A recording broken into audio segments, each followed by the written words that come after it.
ശത്രുക്കളെ വിറപ്പിച്ച് രാജ്യത്തെ രക്ഷിച്ച യുദ്ധവിമാനം MiG-21 പുതുതലമുറയ്ക്ക് വഴിമാറുകയാണ്. 62 വർഷത്തെ സേവനമാണ് ഈ യുദ്ധവിമാനം അവസാനിക്കുന്നത്. ചണ്ഡീഗഡിൽ നടക്കുന്ന ചടങ്ങുകളോടെയാണ് വിരമിക്കൽ. 1963-ൽ MiG-21 വിമാനങ്ങൾ ഭാരതത്തിന്റെ വ്യോമസേനയുടെ ഭാഗമാവുകയായിരുന്നു.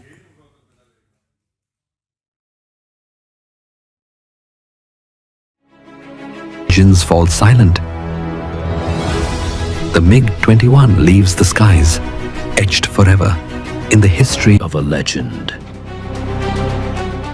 The MiG-21 of the Indian Air Force. Courage, precision, and the steadfast oath to defend the nation.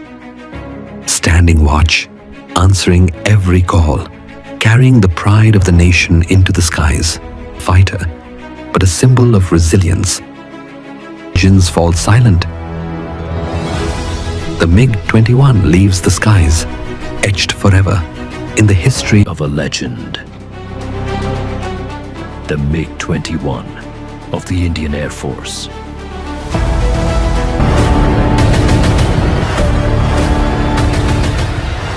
For decades. വിവരങ്ങളുമായി നന്ദഗോപൻ ചേരുന്നുണ്ട്. നന്ദൻ, 6 പതിറ്റാണ്ട് നീണ്ട ഒരു ചരിത്രമാണ് MiG-21 വിരമിക്കുന്നതിലൂടെ അവസാനിക്കുന്നത്. എങ്ങനെയാണ് ഈ വിലയിരുത്തലിനെ നമുക്ക് ഈ MiG-21 വിരമിക്കലിനെ കൂട്ടിച്ചേർക്കാൻ സാധിക്കുന്നത്?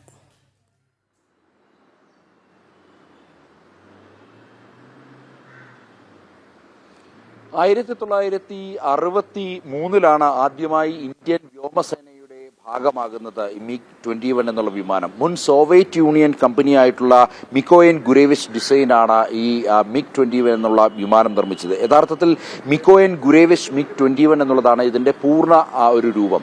1965-ലെയും അതേപോലെ തന്നെ 71-ലെയും പാകിസ്ഥാനുമായിട്ടുള്ള യുദ്ധത്തിൽ വളരെ നിർണായകമായ പങ്കുവഹിച്ചിരുന്നു MiG-21. മാത്രമല്ല 1999-ലെ കാർഗിൽ യുദ്ധത്തിലും അതിന്റെ വിജയത്തിലേക്ക് നയിച്ചതിലും വളരെ നിർണായകമായ പങ്കുവഹിച്ച പോർ വിമാനമാണ് ഈ MiG-21 എന്നുള്ളത്. ഏറ്റവും ഒടുവിൽ 2019-ൽ ബാലാക്കോട്ടിൽ ഭാരതം കടന്നു കയറി ആക്രമിച്ച ആ ഒരു സംഭവത്തിലും ആ ഒരു സർജിക്കൽ സ്ട്രൈക്കിലും വളരെ നിർണായകമായ പങ്കുവഹിച്ച വിമാനമാണ് MiG-21 എന്നുള്ള പോർ വിമാനം. 62 വർഷത്തെ സർവീസിന് ശേഷം ഈ വ്യോമസേനയുടെ ഭാഗമായിട്ടുള്ള MiG-21 ഇന്നിപ്പോൾ അതിൽ നിന്നും വിടവാങ്ങുകയാണ്. ഏതാണ്ട് 870-ലധികം MiG വിമാനങ്ങൾ ഭാരതത്തിനുണ്ടായിരുന്നു. അതായത് 1963 മുതൽ പിന്നീട് ഇങ്ങോട്ട് ഏതാണ്ട് 870-ലധികം MiG വിമാനങ്ങളാണ് ഭാരതം വാങ്ങിയിട്ടുള്ളത്.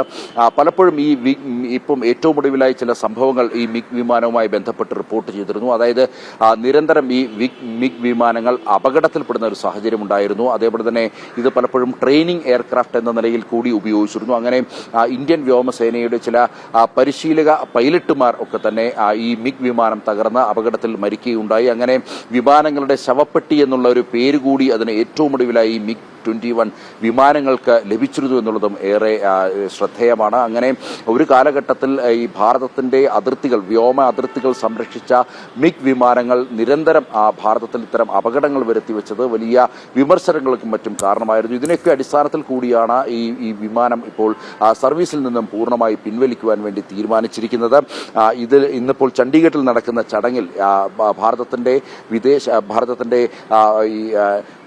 വിവിധ മിനിസ്ട്രികളുടെ ഉദ്യോഗസ്ഥർക്കൊപ്പം തന്നെ വ്യോമസേനയുടെ ഉന്നത ഉദ്യോഗസ്ഥരും നൽകുന്ന വാട്ടർ സല്യൂട്ട് അടക്കമുള്ള വിവിധ ചടങ്ങുകളോടെയാണ് ചണ്ഡീഗഡ് വിമാനത്താവളത്തിൽ വെച്ച് ഈ MiG-21 വിമാനങ്ങൾ വിടവാങ്ങുന്നത്. അതായത് വ്യോമസേനയുടെ സർവീസിൽ നിന്നും പൂർണ്ണമായും വിരമിക്കുന്നത്. ഈ MiG-21 വിമാനങ്ങൾ പറത്തിയിട്ടുള്ള പൈലറ്റുമാരുടെ അനുഭവങ്ങൾ അത് വളരെ വ്യത്യസ്തമായിട്ടുണ്ട്. അതായത് വളരെ നേർത്ത ചിറകുകളാണ്. അതായത് വിമാനത്തിനുള്ളിലേക്ക് കയറി സീറ്റ് ബെൽറ്റ് ധരിച്ചു കഴിഞ്ഞാൽ പിന്നീട് ഈ ശരീരം ഈ വിമാനത്തിന്റെ ഒരു ഭാഗമാണ് എന്നുള്ളൊരു ഫീലിംഗ് ആണ് ഉണ്ടാകുന്നത് എന്നുള്ളതാണ് പ്രധാനമായും ഇത് പറത്തിയിട്ടുള്ള പൈലറ്റുമാർ വ്യക്തമാക്കുന്നത്. മാത്രമല്ല ജോയ്സ്റ്റിക്കിൽ തൊടുന്ന ഓരോ ചലനങ്ങളും ഓരോ സ്പർശനങ്ങൾക്കും വളരെ കൃത്യമായ റെസ്പോണ്ട് ആയിരുന്നു MiG-21 വിമാനങ്ങൾ നൽകിയിരുന്നത് എന്നുള്ളതാണ് ഇത് പറത്തിയിരുന്ന പൈലറ്റുമാരടക്കം വ്യക്തമാക്കുന്നത്. അങ്ങനെ എല്ലാ തരത്തിലും എന്തുകൊണ്ടും മികവാർന്ന ഒരു പ്രകടനം കാഴ്ചവെച്ച വിമാനമായിരുന്നു MiG-21. 62 വർഷം ഭാരതത്തിന്റെ വ്യോമ അതിർത്തികൾ സംരക്ഷിക്കുവാൻ വേണ്ടി MiG-21 വിമാനങ്ങൾക്ക് ശത്രുക്കളെ വിറപ്പിച്ച MiG-21 പുതുതലമുറയ്ക്ക് വഴിമാറുകയാണ്. 62 വർഷത്തെ സേവനമാണ് ഈ യുദ്ധവിമാനം അവസാനിപ്പിക്കുന്നത്. ഇന്ന് വിരമിക്കൽ ചടങ്ങ് നടക്കുന്നുണ്ട് ചണ്ഡീഗഡിൽ. എസ് നന്ദഗോപനാണ് വാർത്തയുടെ വിശദാംശങ്ങൾ നൽകിയത്.